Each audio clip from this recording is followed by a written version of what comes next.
Hello and welcome to Home Kitchen Diaries. So today I thought I'll share a recipe for a special rice. So this is a special rice, but it's not as complicated as a biryani or pulav or anything like that. It's much simpler version to that. But if you have faced a similar situation like this, like when we have guests at home, I prepare like a lot of side dishes, but after that, I'll be like done for the day, and I'll think that I'll just finish it off with the normal rice which we eat at home.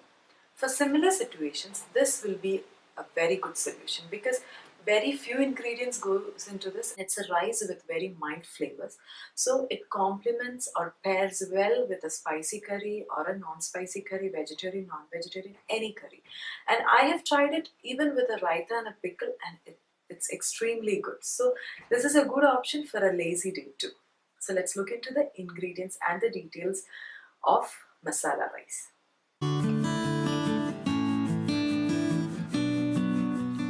The first step is to cook the rice. So heat up some water, add in the whole masalas, lemon juice, salt to taste, and a spoon of ghee. This prevents the sticking of rice. After the water starts boiling, add in the rice, which is washed and soaked in water for some time as per the instructions on the cover. Cover and cook till done. Check in between whether our rice is cooked completely. So this is almost done, like 70%, so we'll keep it for some more time. Now the rice is almost done. As you can see, you can actually check it, like take a bite and see whether the rice is done. So it's done. Now you can strain it just like this.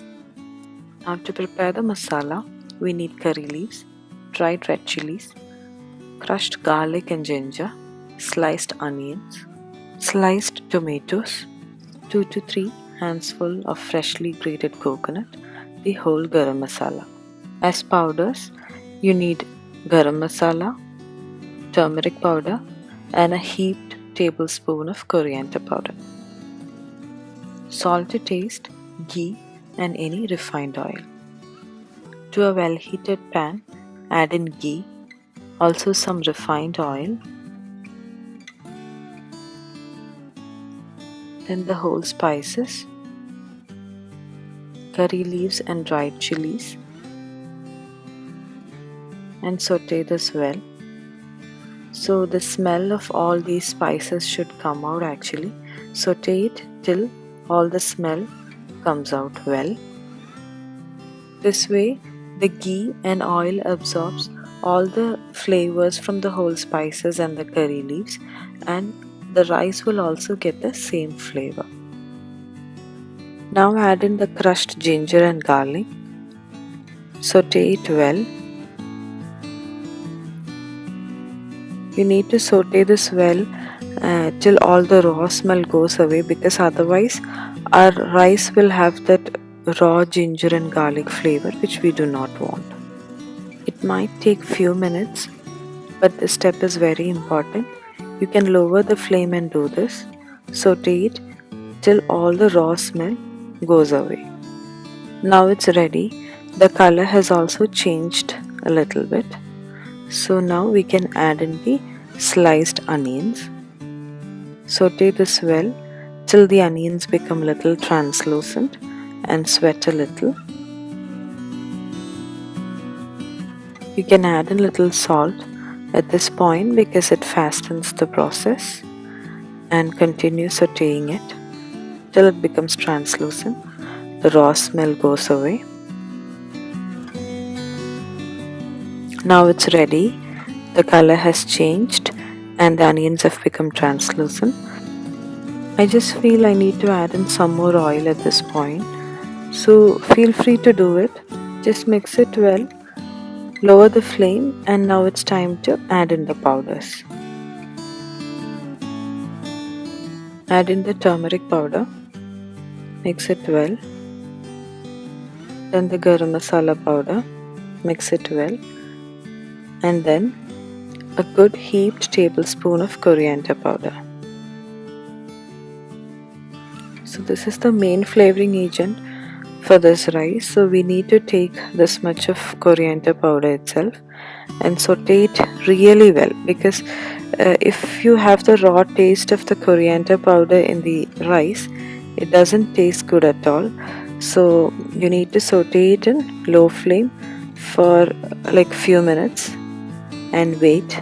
You can also taste test it before you add in the tomatoes. Now it's ready and you can add in the tomatoes, the sliced tomatoes. Saute it well. Let all the tomato slices blend well into the masala. So the best option and the fastest option is to cover and cook.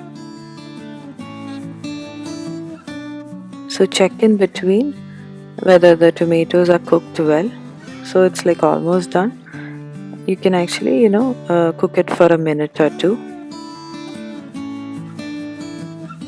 The tomatoes are done, so I'm just adding little more salt at this point.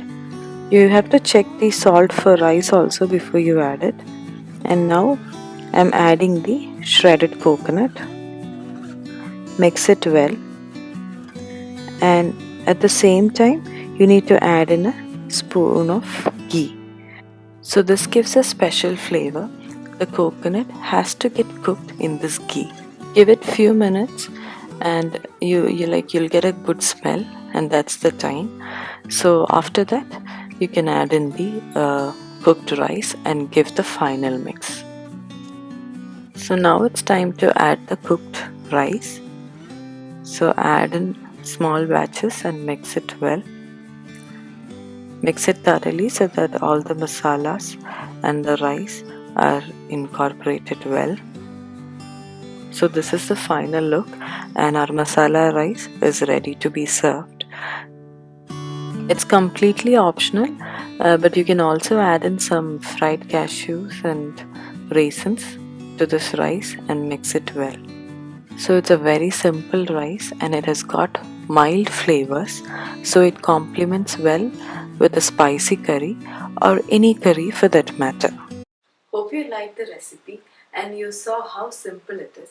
And one more thing which I forgot to mention is that this is the best option for kids' lunchbox also. So try it at home and please do let me know how you liked it.